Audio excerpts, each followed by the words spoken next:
محمد مصطفی صلی الله علیه و آله وسلم د سنتو په پرېښولو باندې سخت خوابده کیږي او ډیر زیات خفه کیږي.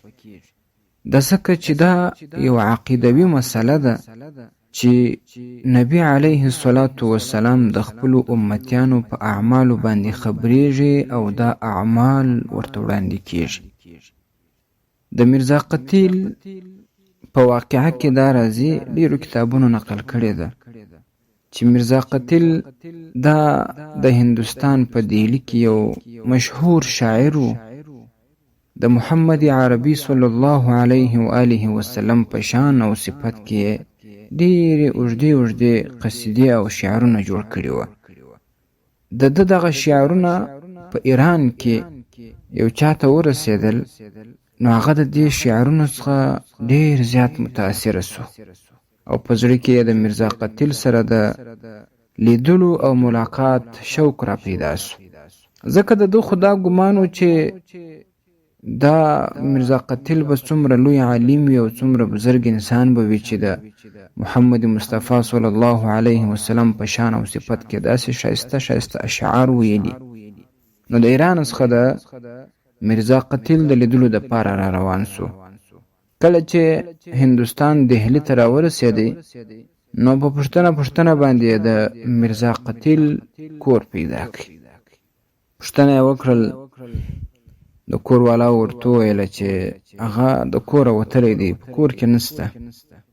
هغه کم ځای کې چې به میرزا قتیل کښېنستی یا به ورتلی، هغه ځای ورته وښوی چې هلته ورسه.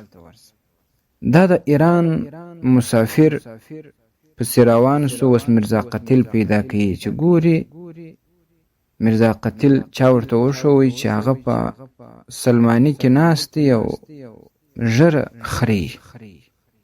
نو د ایران مسافر چې کله میرزا قتیل په دا حالت کې ولیدی، نو ډیر حیران سو چې دا خو هغه شخصیت دی چې د پیغمبر علیه السلام په باره کې څومره بهترینې قصیدې او اشعار ویلي، حالانکه هغه دلته سلماني او نایی کې ناست دی، ژره خري.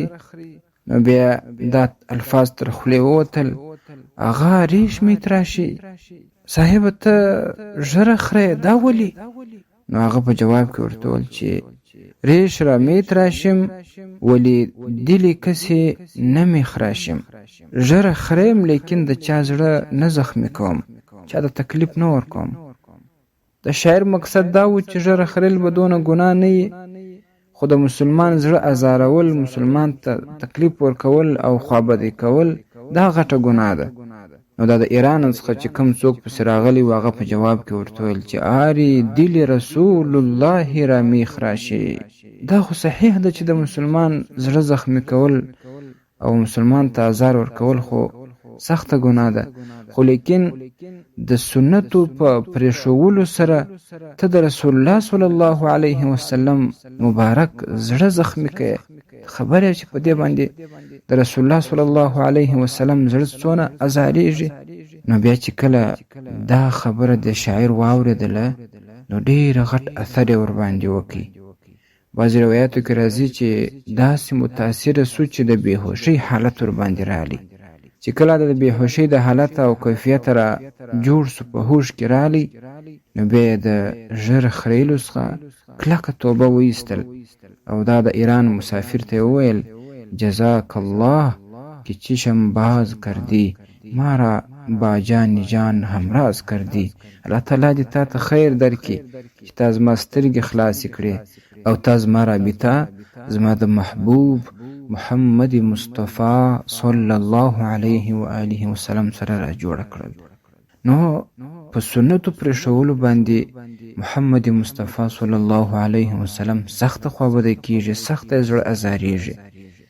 نو ما ورته خو د هغه امتیان یو او د هغه د ډېر زیات محبت مدعیان یو، دا دعوه لرو، دا وایو چې موږ په نبي علیه الصلاة والسلام عاشقان یو، مینه او محبت ورسره لرو، او بل طرف ته بیا د هغه د سنتو مخالفت کوو، د هغه سنت شاته پرېږدو، د هغه د ښایسته خواږه سنتونه غورځوو او هغه په ځان کې نه عملي کوو، او چې یو بل چا عملي کړی وي یا داسې کسان وي په هغه پورې خاندي ټوکې او مسخرې ورپسې کوي. په دې ټولو شیانو باندې د رسول الله صلی الله علیه و آله وسلم مبارک زړه سخت زیات ازاریږي. نو اول باید ما او تا خپل سنت په ځان کې عملي کو، او په دې دور فتن کې چې د فتنو زمانه ده سنت خلق شاته پرېږدي، ما او تا باید منګولې په ولګو او بل چاته دا وصیت وکړو په ټینګه ورته ووایو چې سنت شاته مه غورځوه. کامیابي ټوله په سنتو کې ده. کامیابي ټوله د نبی علیه الصلاة والسلام په نقش قدم او په دې سپینه لاره کې ده. په ژره خریلو کې، د غرب په تقلید کې، د غرب په پلوي کې، د انګریزانو په پلوي کې هیڅ کامیابي د الله په ذات قسم کوي. دا فکر مه کوئ چې زه په دې ښایسته معلومیږم، ښایسته ښکارېږم چې زه د غیر مسلمانانو یا د یهودو یا د نصاراو یا د غرب پلوي وکم.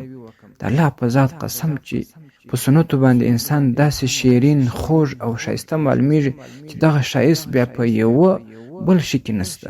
نو سنت باید موږ او تاسې په شوق باندې، په مینه باندې، او خاص د نبي علیه الصلاة والسلام سره د محبت په تقاضا باندې عملي کو.